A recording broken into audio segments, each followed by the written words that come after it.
This is Catholic Daily Reflections for the Feast of the Holy Innocents, Martyrs.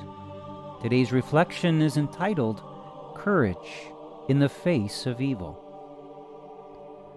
When the Magi had departed, behold, the angel of the Lord appeared to Joseph in a dream and said, Rise, take the child and his mother, flee to Egypt, and stay there until I tell you. Herod is going to search for the child to destroy him. The most glorious event ever to take place in our world also filled some with hatred and rage. Herod, who was jealous of his own earthly power, felt greatly threatened by the message shared with him by the Magi.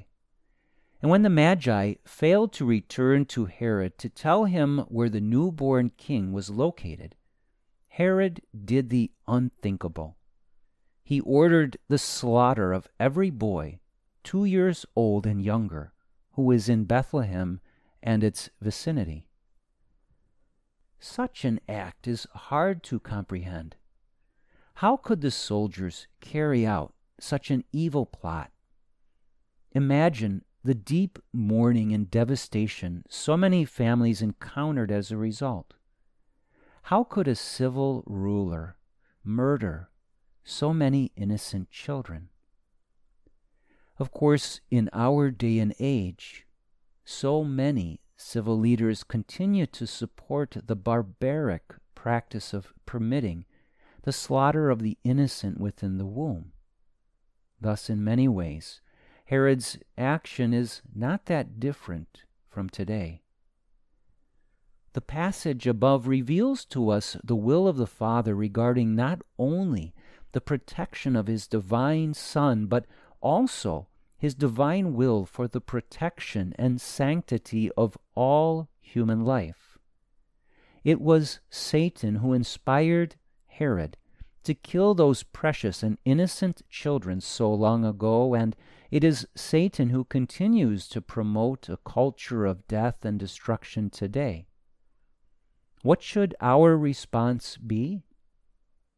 We, like Saint Joseph, must see it as our solemn duty to protect the most innocent and vulnerable with unwavering determination. Though this newborn child was God, and though the Father in heaven could have protected his Son with a myriad of angels, it was the Father's will that a man, Saint Joseph, protect his Son.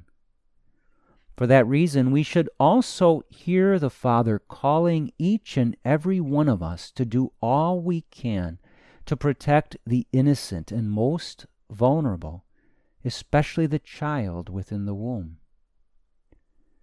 Reflect today upon the will of God for your life. In what ways is God calling you to be like Saint Joseph and protect the most innocent and most vulnerable? How are you being called to be a guardian of those entrusted to your care?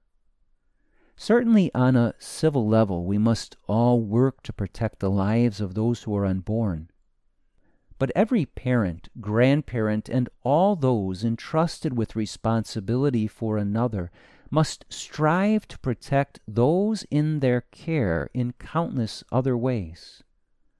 We must diligently work to preserve them from the evils in our world and the numerous attacks of the evil one on their lives. Ponder this question today and allow the Lord to speak to you of your duty to imitate the great protector, Saint Joseph. Let us pray. Lord, give me insight, wisdom, and strength so that I can work in accord with your will to protect the most innocent from the evils of this world. May I never cower in the face of evil, and may I always fulfill my duty to protect those entrusted to my care. Saint Joseph, pray for me. Jesus, I trust in you.